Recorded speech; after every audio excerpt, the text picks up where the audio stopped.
Michel Platini's story begins in the modest industrial town of Juve in northeastern France, nestled in the Lorraine region, a place where coal mines and steel mills defined the rhythm of daily life. It was here, on June 21, 1955, that he was born into a family already steeped in the traditions of football.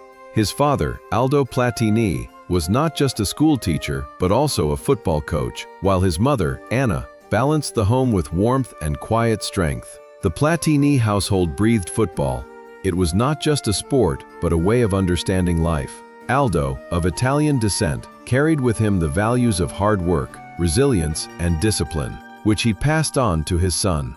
From his earliest years, young Michel was surrounded by the game, almost as though it was part of his DNA. Unlike many children destined for greatness, Platini was not immediately recognized as a prodigy. His small frame, slight build, and breathing difficulties often made him seem frail compared to his peers.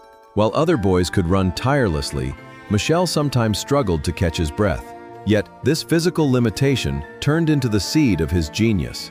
Because he could not rely on sheer strength or speed, he developed his intelligence on the pitch. He learned to see spaces before they opened, to anticipate movements before they happened, and to conserve energy by moving efficiently. From the time he kicked a ball in the backyards of Juve, his imagination was the tool that separated him from everyone else. Please like, share, and comment on the video with your valuable feedback. Don't forget to subscribe to my channel to get notified of new videos. Tell us in the comments if you would like to see the biography of your favorite football player. He would often be found spending countless hours perfecting his free kicks against makeshift walls, experimenting with angles, trajectories, and spins. Neighbors recalled the sound of a ball thudding against walls long into the evening. His father would watch and smile, seeing not just a child at play, but an artist sketching his first strokes. Those early days were marked by rejection as much as they were by passion. Michel's first attempt at joining a professional club ended in disappointment. FC Metz, a respected club in the region, rejected him after trials, labeling him too fragile and lacking in physical power. For a boy with dreams larger than life, this was a cruel verdict. But where some might have abandoned their ambitions, Platini responded with determination. He chose to prove that football was not solely about power. It was also about vision, technique, and intelligence. In 1972, Platini began his professional journey with AS Nancy. His debut did not come with fireworks, but gradually he established himself as a central figure in the team. He was a playmaker who did more than pass. He orchestrated, manipulated the tempo, and created beauty where there seemed to be none. His free kicks quickly became legendary. Unlike most who struck the ball with brute force, Platini caressed it, bending it in ways that defied logic. His accuracy was surgical, his creativity limitless. Over the years with Nancy, he carried the team on his shoulders. The high point came in 1978, when Nancy won the Coupe de France, the first major trophy of Platini's career. He scored the decisive goal in the final against Nice, an elegant finish that epitomized his composure under pressure. For Nancy, it was a historic achievement. For Platini, it was a statement that he was destined for greatness. By then, his reputation had spread beyond Lorraine. Bigger clubs sought his signature, and Platini decided it was time to move to a larger stage. He signed with AS Saint-Etienne in 1979, the club that dominated French football in the 1970s. Saint-Etienne was a team with a passionate following and the weight of expectation.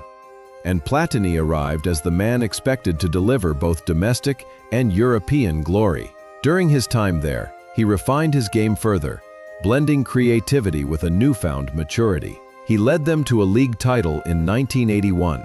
But despite his brilliance, Saint-Etienne could not conquer Europe. Platini, however, had shown that he was more than just a local hero. He was among Europe's finest. The world took notice of him during international tournaments.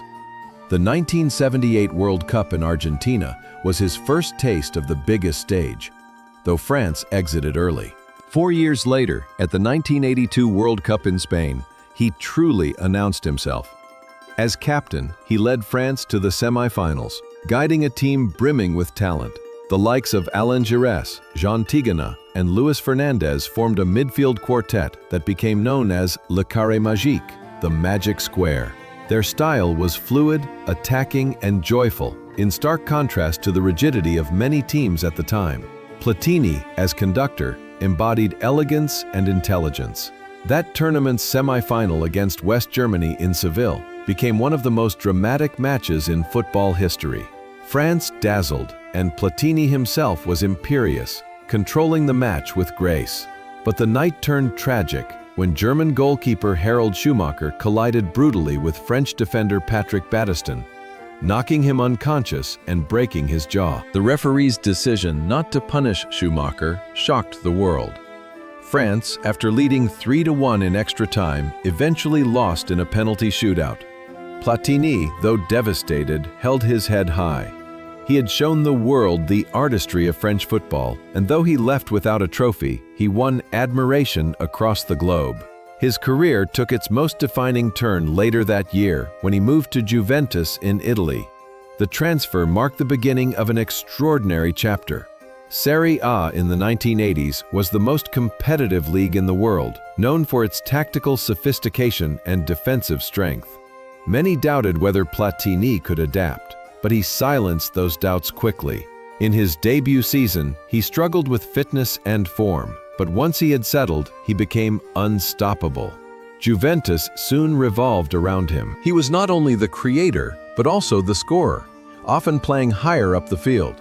Between 1983 and 1985, he topped the Serie A scoring charts for 3 consecutive seasons, an incredible feat for a midfielder in such a defensively stringent league. Platini's time at Juventus was crowned with success. He won multiple Serie A titles, the European Cup Winners' Cup, and, most importantly, the European Cup in 1985. That victory, however, was overshadowed by the tragedy of the Heysel disaster. Before the final against Liverpool in Brussels, violent clashes between fans led to the collapse of a wall, killing 39 people, most of them Juventus supporters. The match, astonishingly, went ahead, and Platini scored the winning penalty in a 1-0 victory. Yet the joy was muted, replaced by grief and criticism. Some argued Juventus should not have celebrated, but Platini later insisted that at the time, players had little understanding of the scale of the disaster unfolding in the stands. Heysel remained a painful memory in his otherwise glorious career. On the international stage, Platini reached his zenith at Euro 1984, hosted in France. The tournament belonged to him in a way few tournaments have ever belonged to a single player. In 5 matches, he scored 9 goals, including 2 hat-tricks. He was untouchable, seemingly playing on a different plane. France swept to the final, and in Paris, Platini's free kick gave them the lead against Spain. Before Ballon sealed victory, France had their first major international trophy, and Platini had etched his name into immortality. For the French people, he was now more than a footballer.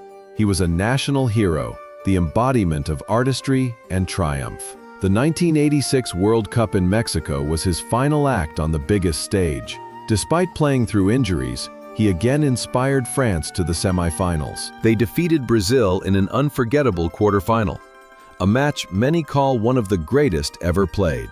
Platini missed a penalty in that shootout, but was redeemed as France advanced. Ultimately, they fell to West Germany once more, and Platini's international career ended without a World Cup. But his legacy was secure. By 1987, his body could no longer endure the demands of elite football. At just 32, he retired. His farewell was not marked by grand celebrations, but by quiet acceptance. He had given the game his best years, and his brilliance had been undeniable.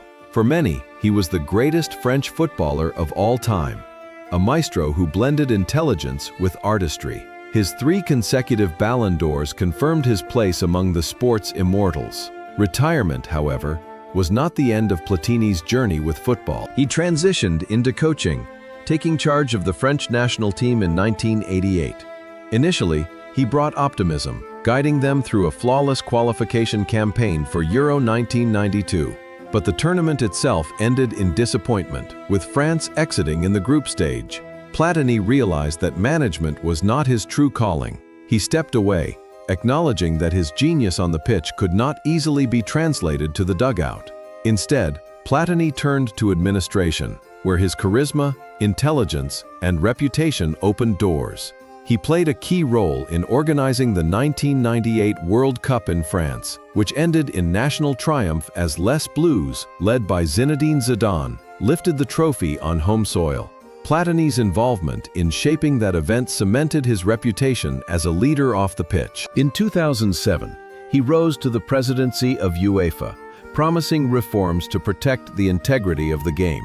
As UEFA president, Platini championed financial fair play regulations, aimed at ensuring clubs lived within their means and curbing reckless spending.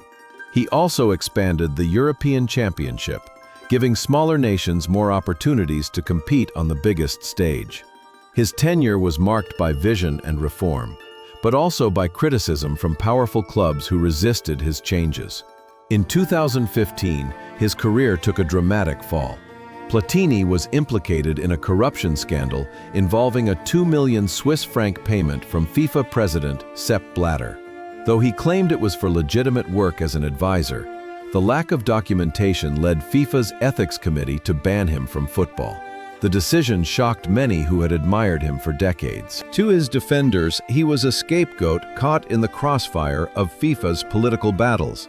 To others, he was another fallen idol tainted by greed. The ban lasted 4 years, and though Platini has always maintained his innocence, the episode left a permanent stain on his legacy. Away from the glare of football, Platini's personal life offered stability. He married Christelle in 1977, and together they raised 2 children.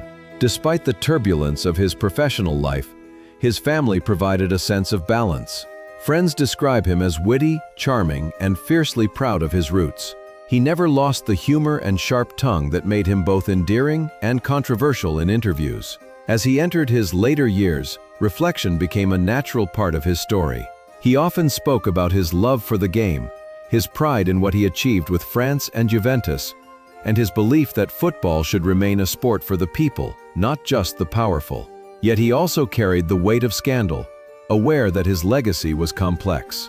He was both hero and cautionary tale, a genius on the pitch and a fallen figure off it. Michel Platini's life is a tapestry of brilliance and contradiction.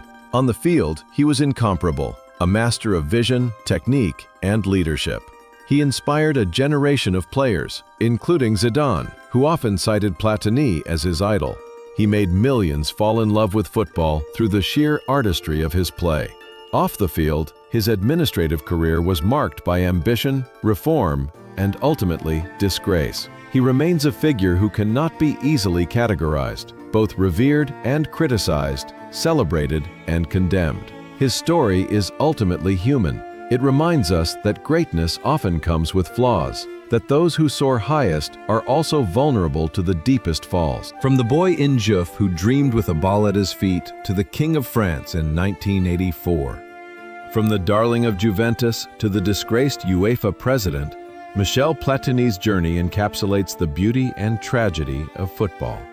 He will forever be remembered as an artist, a leader, a king, and a man whose name will always provoke debate. In the end, perhaps that is the essence of Michel Platini. He was not just a footballer or an administrator, he was a story, one written in moments of magic, heartbreak, controversy, and triumph. And like all great stories, his continues to resonate long after the final whistle has blown.